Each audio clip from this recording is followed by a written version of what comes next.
مفتی صاحب اسلام میں بیوی کے حقوق کیا ہیں؟ برائے مہربانی مختصر وضاحت کریں۔ پہلا حق یہ ہے کہ اس کو کے لیے مناسب گھر کا انتظام کرے۔ سمجھتے ہو؟ جس طرح کا گھر اس نے اپنے خاندان میں دیکھا ہے، آپ کی آمدن بھی دیکھی جائے گی اور اس کا خاندان بھی دیکھا جائے گا، تو اس کے حساب سے مناسب سا اس کو گھر دیا جائے، گیس بجلی کا بل دیا جائے۔ اگر وہ ایسے خاندان میں ہے کہ ان خاندان میں ایئر کنڈیشن کے بغیر رہنے کا رواج نہیں ہے، تو آپ کو ایئر کنڈیشن کا انتظام بھی بولتے کیوں نہیں کرنا پڑے گا، کیونکہ قرآن کہہ رہا عاشروہن بالمعروف، تو ہر ایک کا عرف دوسرے سے مختلف۔ اگر وہ ایسے خاندان سے تھی کہ ان کے ہاں ایئر کنڈیشن کے بغیر لڑکیاں گھروں میں گزارا نہیں کرتی تھیں، ایسے خاندان سے آئی ہے، تو گھر میں آپ کو پراپر اے سی کا انتظام بھی بولو نا کر کے دینا پڑے گا۔ اگر وہ ایسے خاندان سے آئی ہے کہ جس خاندان میں لڑکیاں گھروں کے کام خود نہیں کرتی بلکہ نوکر رکھے ہوئے ہوتے ہیں، بعض بڑے مالدار لوگ ہوتے ہیں ان کے ہاں لڑکیوں کا کام سوائے میک اپ اور بیوٹی پارلر کے کچھ بھی نہیں ہوتا، وہاں سارے کام کس نے سنبھالے ہوئے ہوتے ہیں؟ خادموں نے، نوکروں نے، اتنے اونچے خاندان ہیں۔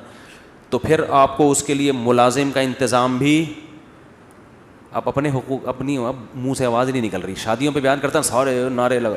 میں پشاور میں تھا، ایک نے نعرہ لگایا مفتی طارق مسعود زندہ باد، دوسرے نے کہا 4 شادیاں زندہ باد۔ مجھے بڑی ہنسی آئی، میں نے کہا الحمدللہ ان کے دماغ میں 4 شادیاں گھول کے ہم نے پلا دی ہیں، بس یہی بہت بڑا مقصد حاصل ہو گیا، ان کو کھوپڑی میں بیٹھ گئی یہ بات۔ نعرے لگ رہے ہیں بھائی اب تو آپ لوگ نہ لگائیں برائے مہربانی بھائی، ویڈیو نہ بنائیں، ٹھیک ہے؟ اچھا خیر، تو کیا تھا؟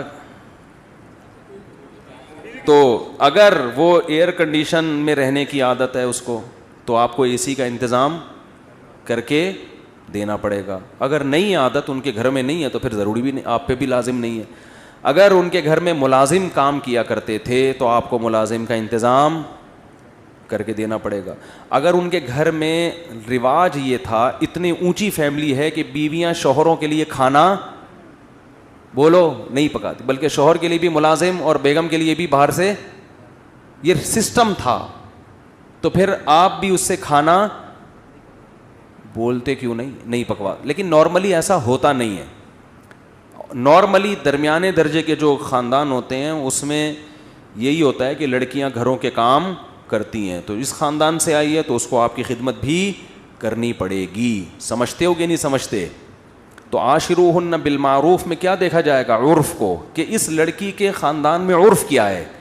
تو اسی وجہ سے کہتے ہیں کہ جب آپ شادی کرو تو تھوڑا سا اپنی حیثیت سے کم لوگوں میں کیا کرو، تاکہ آپ پر جو حقوق کا برڈن آئے وہ آپ آسانی سے ادا کر سکو۔